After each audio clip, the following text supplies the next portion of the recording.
Hi, everyone. I'm Bob Ruggiero, Vice President of Communications for Quilts Incorporated, and we're here with one of our winner interviews for the 2024 Judge Show. And I'm here with Kyra Reps, and her quilt behind me, which is Pathfinder, won the Grace Company Master Award for Traditional Artistry. And that's a $5,000 prize that was awarded at this year's show. So, welcome, Kyra. So much. I'm so honored to have won the Grace Company Master Traditional. It was, yeah, huge, Well, it's huge honor. it's a wonderful piece of work, and I know a lot of people enjoyed it when they got to see it, and you in front of it in person at the show. I did. I got a little bit of time between my teachings to pop down. Not as much time as I would have liked to, but I did. I had a lot of fun talking with people. That's great. Well, I'm going to go ahead and read your artist statement. So, Kira says that every mandala is as unique as the person creating it. This quilt is made solely of turned edge hand applique, and each piece was individually hand sewn. I brought her to life with my free motion quilting. Pathfinder, with all her colors and of course her dots, there are a lot of dots there, just makes me happy. In a world that isn't always so colorful, I hope you smile when you look at her too. And this is Kira's original design, and it was used with made with hand piecing and applique, piping, and machine quilting. So, Kira, tell me a little bit about how you came up with the concept for this, and then how you put it together and designed it. Pathfinder went together almost like a puzzle. Um, and she grew. But I started, with a 42 by 42, and I start in the center and I work out, and it really was like a puzzle. I would get a section done and then it just kept adding. But in Pathfinder, I wanted her to have the white space around so that I could really Hmm. show my quilting, because when you quilt black on black, it's really hard to see any of the actual quilting on it. So Mhm. I wanted a spot in there to be able to really showcase my quilting, because I actually have not been long arm quilting for a long time, Oh, okay. only about maybe 6, 7 years. Mhm. So I really have been working on that, and I wanted to really showcase that. So I didn't think I initially wanted her to be so big, but she needed to be that big to pull everything together. That's right. I should mention the dimensions on this quilt are 82 inches by 89 inches. So this is quite a large quilt behind me. So how does Pathfinder to you, how does it kind of stand apart from other quilts that you've made? When you look at it, you think, oh, that's the one that.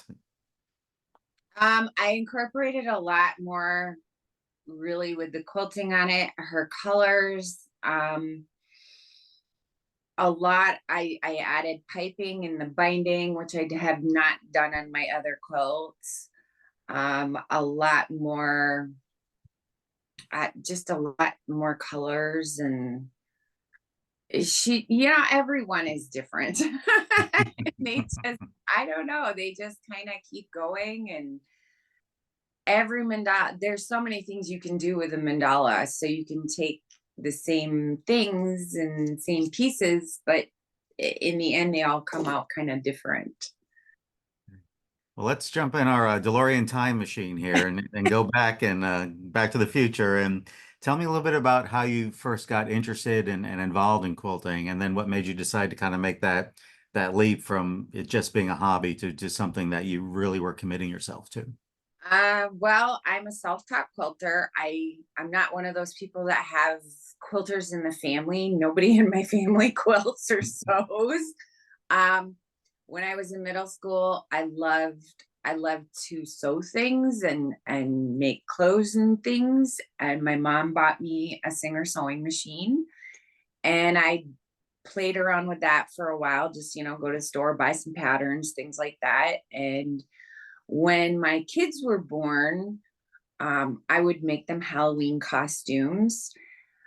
And I really didn't do a whole lot other than that. I can't read a pattern really to save my life. My brain's not that way.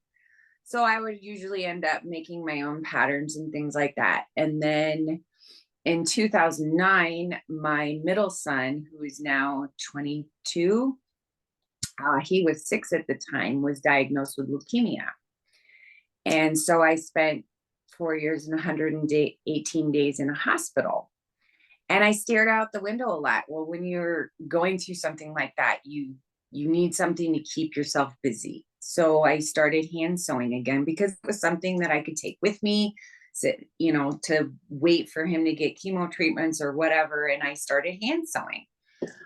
In that process, I met a lot of people, nurses, people sitting in the waiting rooms, things like that. And after Cole had gone through all his treatments, I had one of my friends call me up and say, "Hey, my mom started this Ginny Bayer moon glow quilt, which is all paper piecing. Um, my mom passed away. Can you finish it for me?"